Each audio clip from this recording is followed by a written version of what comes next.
At Leidos, a brilliant mind is smart, but a brilliant team is smarter.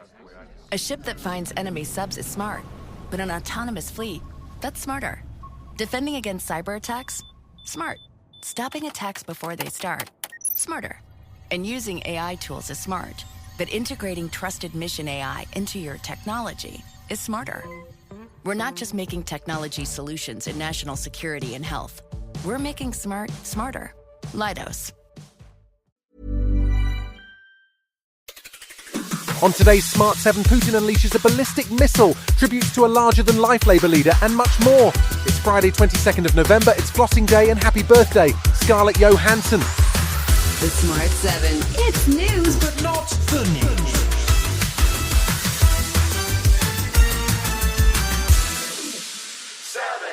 Early on Thursday morning, it appears Russia fired a ballistic missile at the Ukrainian city of Dnipro. The IRBM was described by Vladimir Putin as an experimental model, and while that missile type is usually used for nuclear payloads, it was loaded with a non-nuclear hypersonic warhead. The deployment of the missile is highly unusual, so much so that Russia notified the US through nuclear risk reduction channels 30 minutes before the launch. Putin says it's a matter of symmetrical response to attacks on Russia. On November 19th, 6 operational tactical ATAC-MS missiles made in the USA were used. And on November 21st, strikes were carried out on military targets on the territory of the Russian Federation in the Bryansk and Kursk regions. The use of the IRBM is seen as a potentially severe escalation, and Ukrainian President Zelensky says it's more evidence that Putin has no interest in peace. Today, our insane neighbor has once again revealed its true nature, its disdain for dignity, freedom, and human life itself. And, most of all, its fear. Fear so overwhelming that it unleashes missile after missile, scouring the globe for more weapons.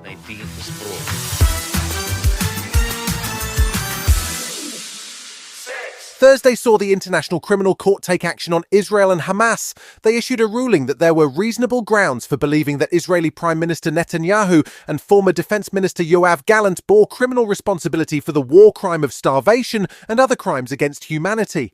There were also charges laid against Hamas leader Mohammed Deif for the attack on October 7th, but it's believed that he is dead, killed in an Israeli strike. EU Foreign Policy Chief Joseph Borrell announced the charges. So I take note of the decision of the International Criminal Court to issue arrest warrants from Prime Minister Netanyahu, the former Minister of Defense, Mr. Gallant, and the Hamas leaders. This decision is a binding decision. Netanyahu responded by calling the charges anti-Semitic, and US President Biden described the situation as outrageous, although states including Canada and Holland have said they will honour the warrants if Netanyahu were to visit their country. Former Tory leadership candidate Tom Tugendhat was unimpressed by the court's findings. I think what the International Criminal Court is trying to do is to sound balanced. But it's complete rubbish that there is a balance. One is a terrorist organisation that's specific charter says that its purpose is to kill every Jew. The other is the democratically elected head of a state. One of Donald Trump's most controversial cabinet picks collapsed on Thursday. Matt Gaetz, the fiery former Florida congressman, withdrew his nomination for Attorney General after more reporting emerged about sexual encounters with underage girls. The House Ethics Committee had already been unable to agree whether to publish an investigation into a misconduct inquiry, and the new report seemed to have been the final straw.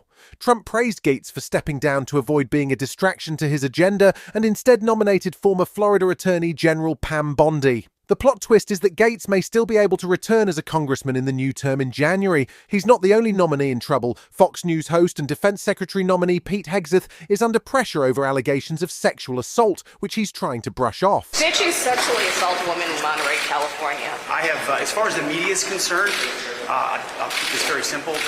The matter was fully investigated, and I was completely cleared, and that's where I'm going to leave it. Former Health Secretary Matt Hancock made a third appearance at the COVID inquiry on Thursday. He was quizzed over the government's handling of issues like the pausing of cancer treatment, the guidance on funerals, and the implementation of lockdowns. He insisted that the NHS was not overwhelmed and that the decision to postpone cancer operations was more to do with protecting cancer patients from COVID. He also pointed the finger at Downing Street for PPE shortages and delays in testing. There was also an extraordinary anecdote about how he himself worked as a frontline volunteer. I spent as much time as I could on the front line, doing night shifts when I could. Because I'm not a trained doctor, my role was to help the nurses to turn patients. And typically these patients needed 2 or 3 people to help turn them. So I was one of the team, and I spent the night doing that. Still to come on today's Smart 7, the Premier League bounces back and Cher may have mommy issues. Right after this. At Leidos, a brilliant mind is smart, but a brilliant team is smarter. A ship that finds enemy subs is smart, but an autonomous fleet, that's smarter. Defending against cyber attacks? Smart. Stopping attacks before they start? Smarter.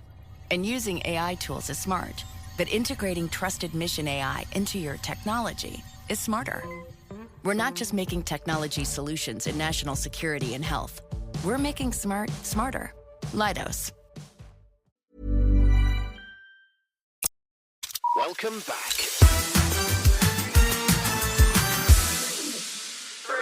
The Premier League is back this weekend, and you can expect all the focus to be on Manchester. Pep Guardiola has signed a new 2-year contract at Manchester City as the club await the outcome of the FA charges. That means he'll be around to take on at least one new Manchester United manager, and this weekend marks Ruben Amorim's first game in charge, away to Ipswich on Sunday.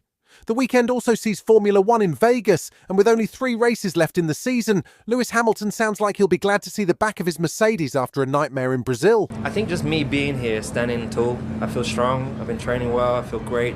Honestly, I feel like I'm in the best place I've been all year mentally, and considering how bad the last race was, I think that says enough.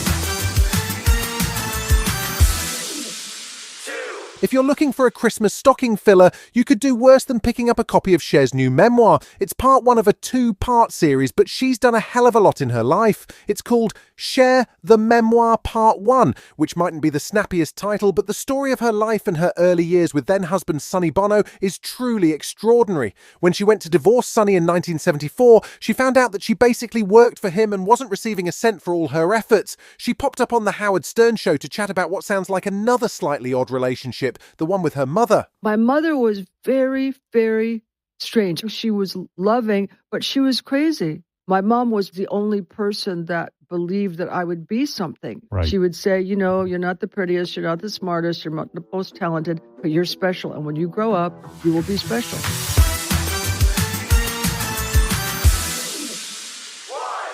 Thursday saw the death announced of former Deputy Prime Minister John Prescott. He was 86 years of age and had been suffering ill health since a stroke in 2019.